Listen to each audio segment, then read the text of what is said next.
오늘은 요한복음 8장 1절에서 11절 말씀 중심으로 돌이 떨어진 자리, 은혜가 시작되다라고 하는 제목의 말씀으로 함께 은혜를 나누려고 합니다. 오늘 본문은 세 종류의 자리가 등장합니다.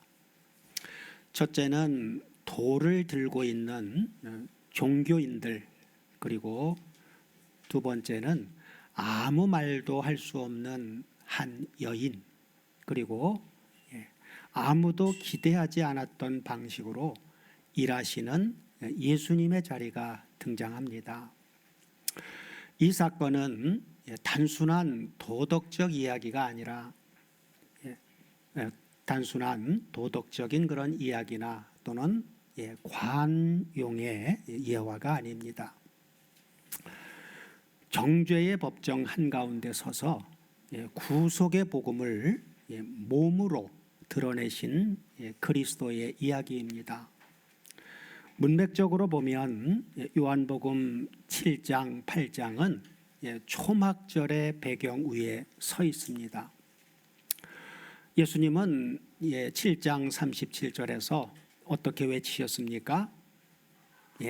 누구든지 목마르거든 내게로 와서 마시라 하고 외치셨습니다.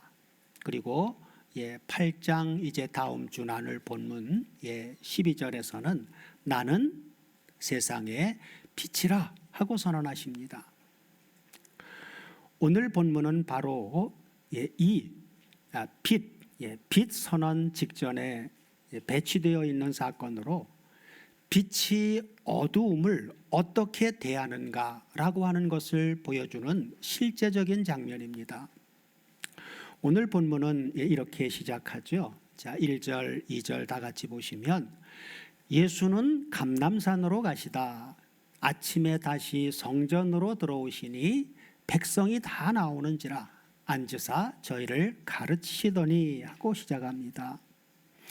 예수님은 감람산으로 가셨다가, 감람산으로 가신 건 왜 가신 거예요? 감람산은 거기는 예수님이 습관을 따라서 늘 기도하던 자리입니다.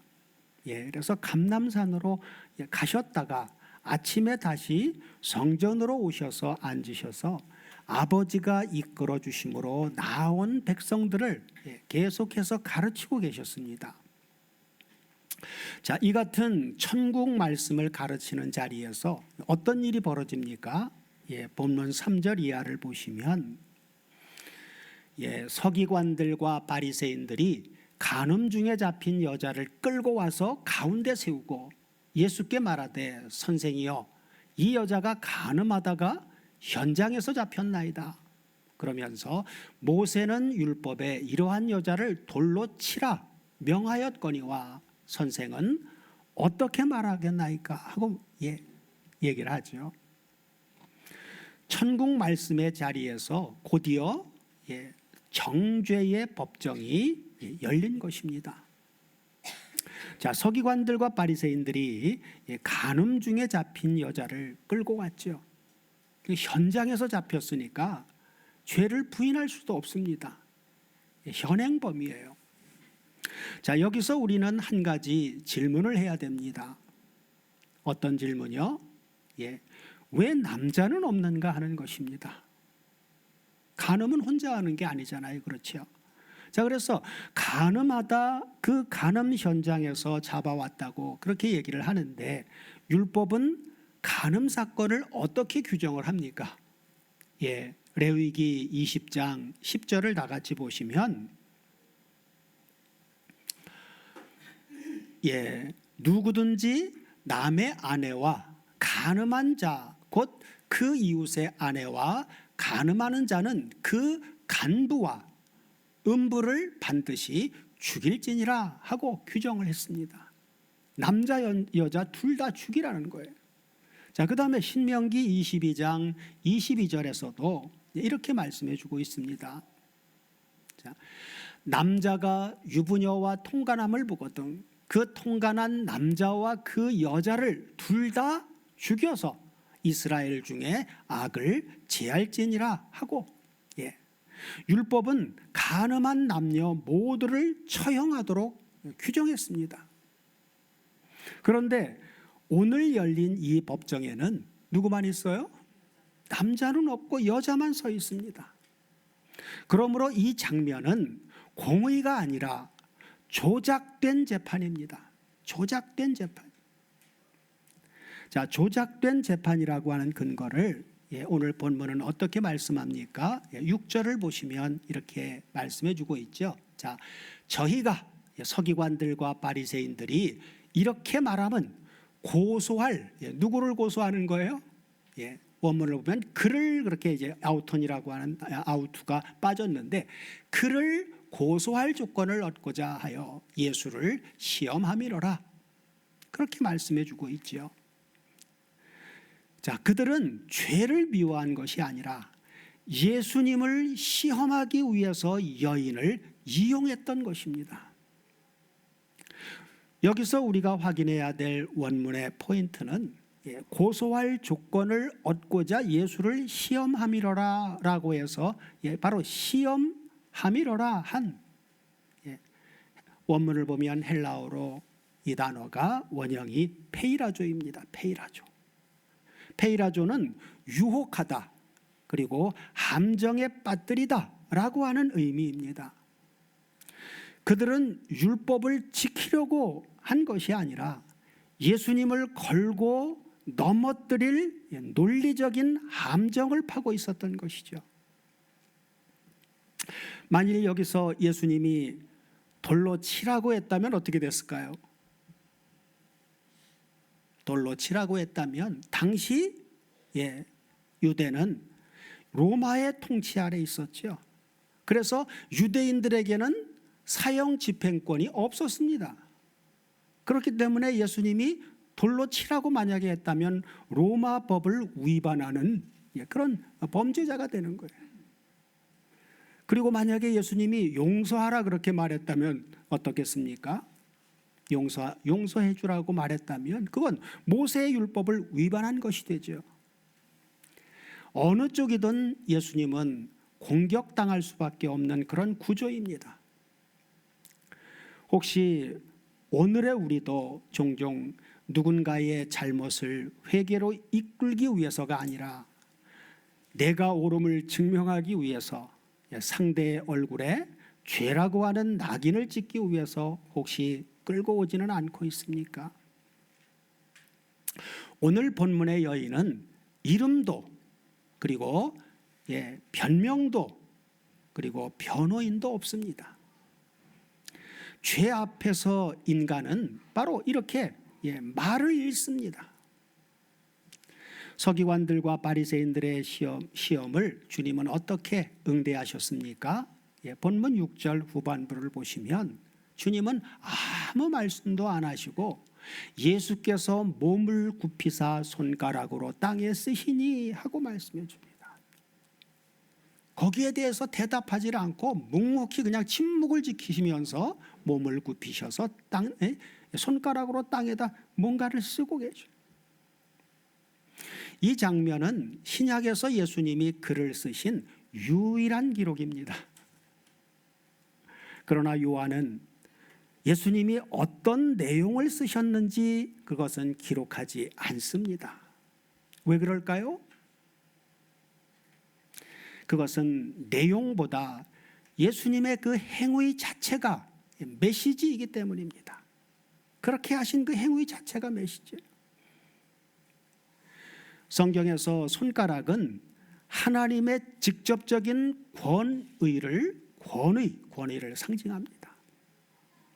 출애굽기 31장 18절을 보면 모세에게 십계를 주실 때에 그 십계의 돌판에다가 누가 기록했느냐 보면, 자, 여호와께서 시내산 위에서 모세에게 이르시기를 마치신 때에 증거판 둘을 모세에게 주셨는데 이는 돌판이요 하나님이 친히 쓰신 것이라 그래요.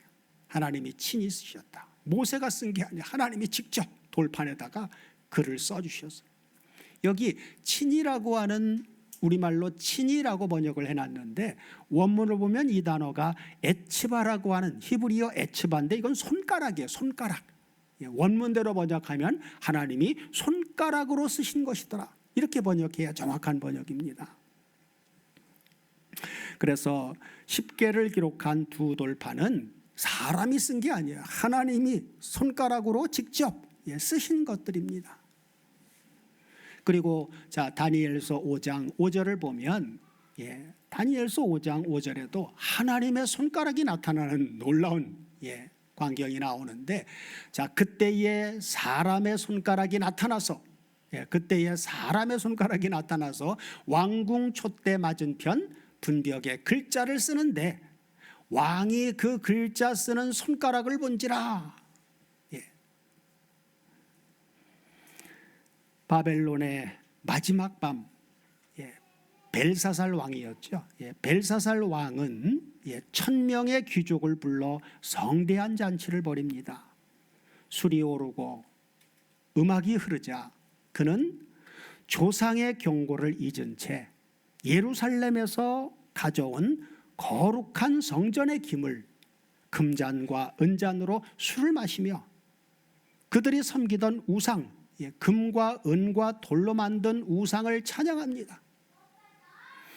이는 하나님을 향한 조롱의 축제였습니다.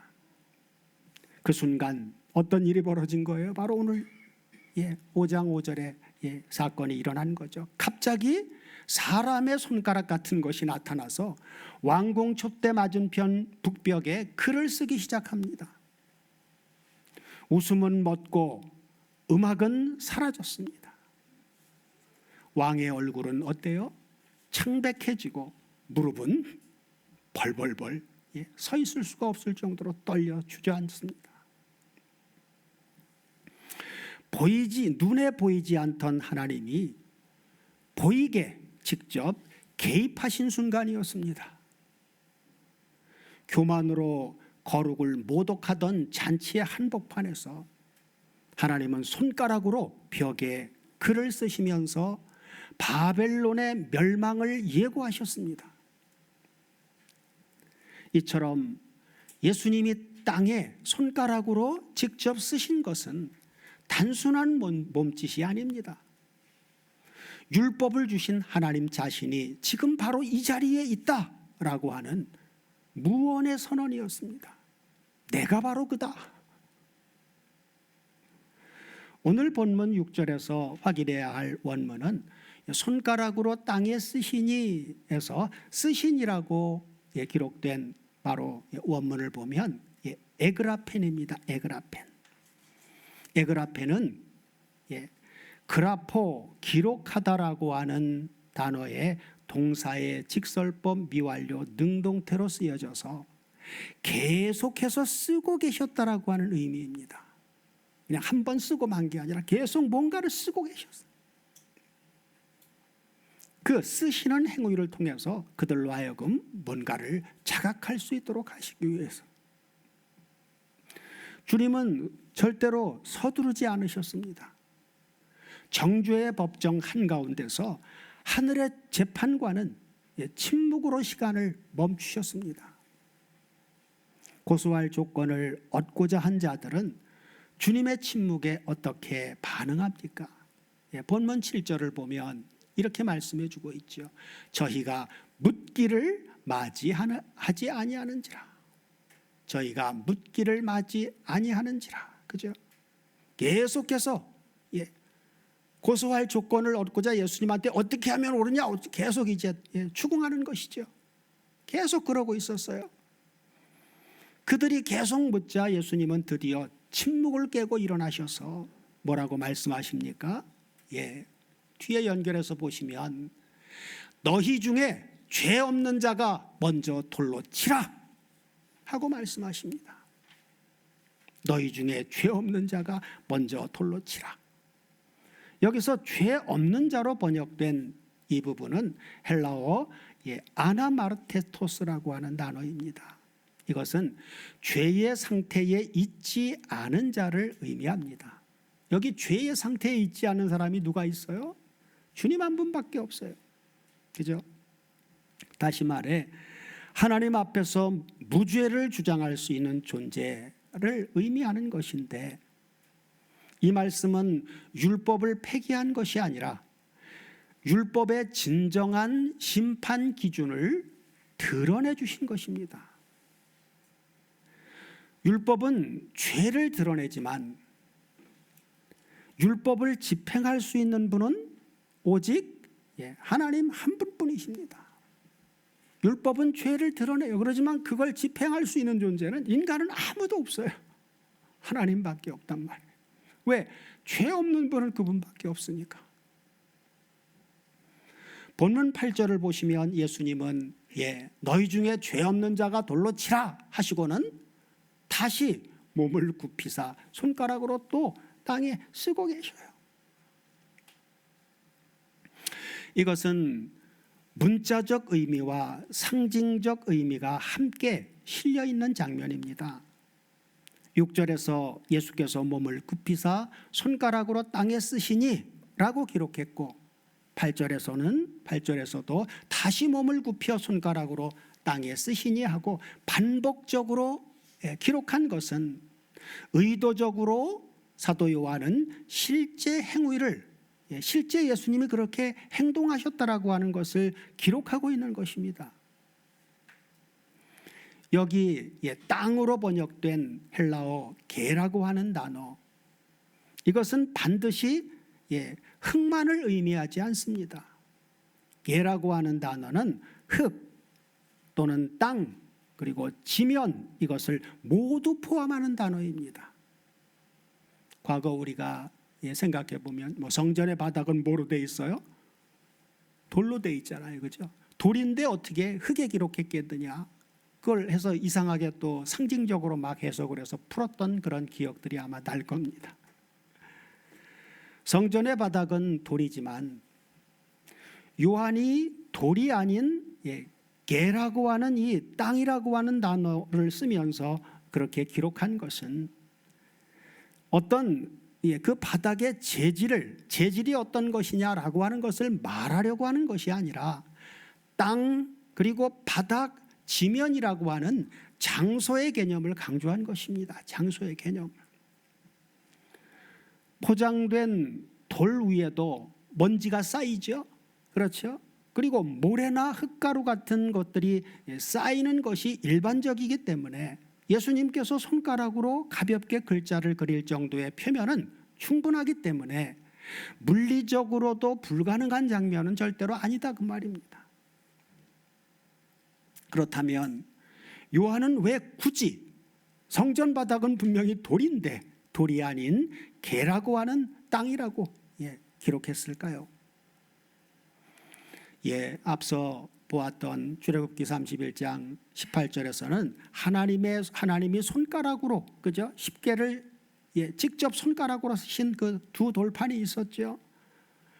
그리고 오늘 본문은 예수님이 손가락으로 쓰신 곳은 바로 돌이 아닌 게라고 하는 땅입니다.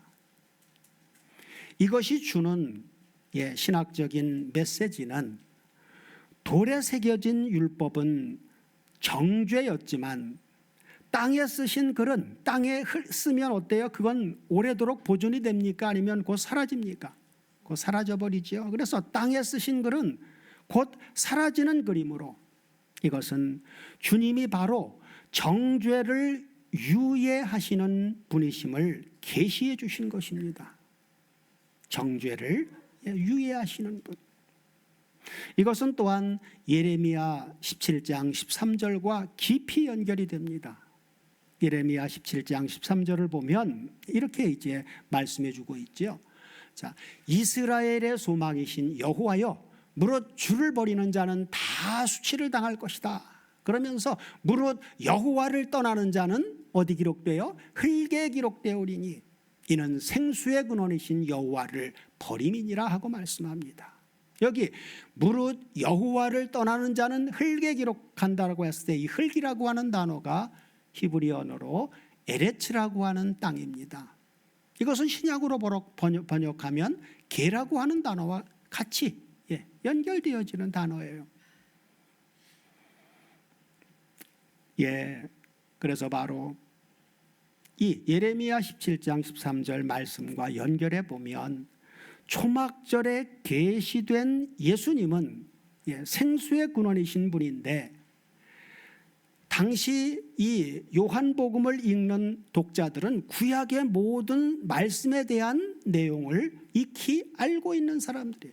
서기관들, 바리새인들은 그 중에도 성경을 가르치는 위치에 있는 사람들이었기 때문에 이 말씀을 너무나도 잘 알고 있는 그런 사람들입니다.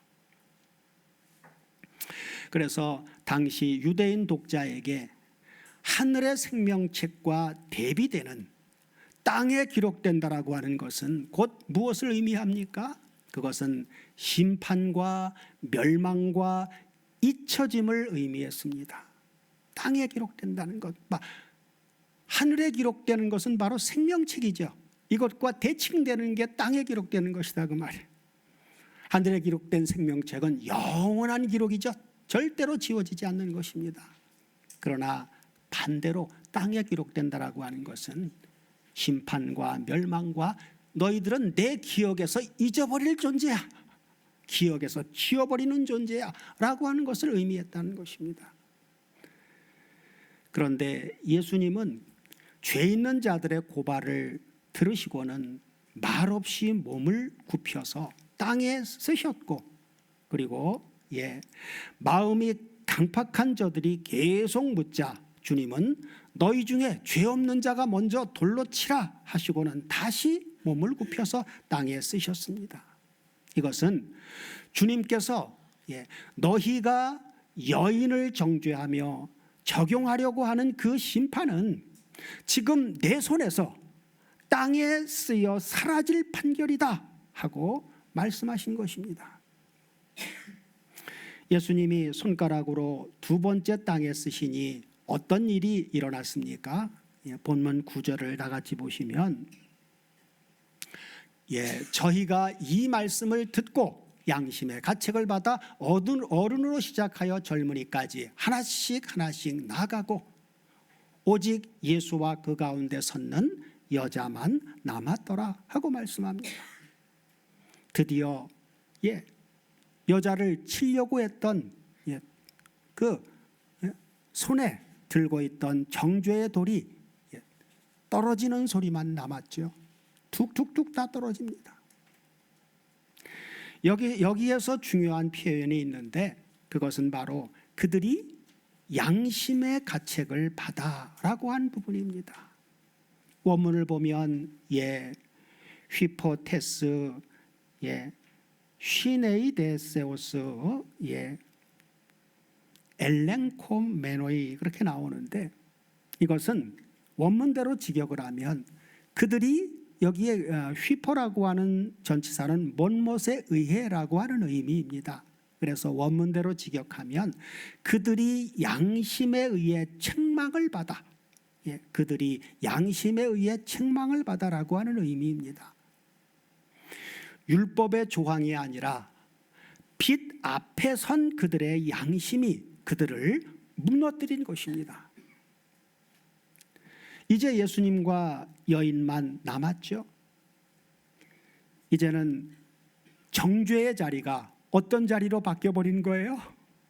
은혜의 자리로 바뀌어버린 것이죠. 자, 정죄의 자리가 은혜의 자리로 바뀐 이 현장에서 예수님은 홀로 말없이 남은 여인에게 어떻게 말씀하십니까? 본문 10절 11절을 다 같이 보시면 이렇게 말씀하시죠. 예수께서 일어나사 여자 외에 아무도 없는 것을 보시고 이르시되 여자여 너를 고소하던 그들이 어디 있느냐? 너를 정죄한 자가 없느냐? 그때 여인은 드디어 입을 열지요. 주여, 주여 없나이다. 그죠? 아무 말 없던 여인이 드디어 주여 없나이다. 예수께서 가라사대 뭐라고요? 나도 너를 정죄하지 아니하노니 가서 다시는 죄를 범치 말라 하시니라 하고 오늘 본문을 마칩니다. 예수님은 그 여인을 정죄할 자격이 있으신 분이에요? 없으신 분이에요? 있으신 분이에요. 그러함에도 불구하고 주님은 나도 너를 정죄하지 아니하노니 하고 말씀하신다는 거예요. 그래서 11절에서 주님께서 나도 너를 정죄하지 아니하노니에서 이 정죄하지로 번역된 헬라어 원문을 보면 그 단어가 바로 카타크리노라고 하는 단어입니다. 카타크리노. 이 단어는 법정에서 유죄를 선언할 때 쓰는 법률 용어입니다. 예수님은 결단코 죄를 가볍게 여기신 것이 절대로 아닙니다. 정죄할 권리가 있는 유일한 분이 그 권리를 사용하지 않으신 것입니다. 그래서 주님은 이어서 뭐라고 얘기하십니까? 가서 다시는 죄를 범치 말라 하고 말씀하신 것입니다. 사랑하는 여러분, 하나님의 은혜는 면죄부가 절대로 아닙니다. 정죄는 사라지되 거룩을 향한 부르심은 남아있는 것입니다. 여기서 순서가 중요합니다. 나도 너를 정죄하지 않는다 하시고는 이어서 가서 죄를 이제는 떠나라. 그죠? 이제 죄를 떠나라 하고 말씀하신 것이죠. 그러므로 진정한 회개는 정죄에서가 아니라 은혜에서 시작됩니다. 하나님의 은혜를 온전히 깨달았을 때 회개는 터져나오게 되어져 있는 거예요. 오늘 본문의 구속사적 의미는 무엇일까요? 이 사건은 이미 십자가의 축소판입니다. 여인은 변명할 수 없는 죄인이었고 돌을 든 군중은 정죄자이고 그리고 예수님은 유일한 무죄자이자 재판관이십니다. 그러나 예수님은 그녀를 대신하여 정죄를 짊어지는 길을 선택하셨습니다. 정죄하지를 않고 그 여인의 죄를 대신 짊어지는 길을 선택하셨다는 거예요. 예수님은 이 여인을 풀어주심으로 그것으로 끝내지 않으십니다. 자기 자신을 십자가에 내어주심으로 그녀가 받은 무죄 선언의 법적 근거가 되어주십니다. 그녀는 그날 석방되었고 예수님은 훗날 그 죄값을 친히 십자가에서 담당하셨습니다. 이것이 바로 대속이며 이 사건이 단순한 관용의 이야기가 아니라 이것은 바로 복음의 현현인 것입니다. 오늘 본문은 그리스도와 연합된 우리에게 어떻게 적용이 됩니까? 첫째는 나는 오늘 어느 자리에 서 있는가 하는 것입니다. 오늘 본문에는 세 자리가 등장하죠. 첫째는 돌을 든 자리. 그 돌을 든 그 자리는 바로 타인을 정죄하는 자리입니다. 그리고 두 번째는 침묵 속에 선 자리. 그 자리는 바로 죄를 인정하는, 죄를 인정하고 하나님의 은혜를 기다리는 자리입니다. 은혜를 기다리는 자리. 그 다음에 세 번째는 땅에 쓰시는 자리. 곧 정죄 대신 구속을 선택하시는 바로 우리 주 예수 그리스도의 자리입니다. 우리는 종종 1, 2번 사이를 오고 갑니다. 때로는 정죄의 자리로 갔다가 때로는 은혜의 자리로 갔다가 남의 죄 앞에서는 바리새인처럼 서 있고 내 죄 앞에서는 이 여인처럼 고개를 숙입니다. 둘째는 그리스도와 연합된 삶을 우리는 살아야 한다는 것입니다. 우리는 그리스도와 연합되어 있죠. 성경은 우리를 고린도후서 5장 17절에서 그리스도 안에 있는 새로운 피조물이라고 부릅니다. 그리스도와 연합되었다라고 하는 것은 주님이 나를 위해 받으신 정죄가 나의 과거가 되었고 주님이 주시는 새로운 삶이 이제는 나의 현재가 되었다라고 하는 의미입니다. 그러므로 우리는 정죄하는 공동체가 아니라 회복시키는 공동체, 죄를 가볍게 여기는 공동체가 아니라 은혜 안에서 거룩을 추구하는 공동체로 살아가야만 합니다. 이제 후로는 우리가 돌을 든 사람이 아니라 은혜를 전하는 사람으로, 그리고 정죄를 반복하는 사람이 아니라 회복을 증언하는 사람으로 남은 생애를 살아갈 수 있도록 해주시기를 우리 주 그리스도 예수의 이름으로 축원드립니다. 아멘.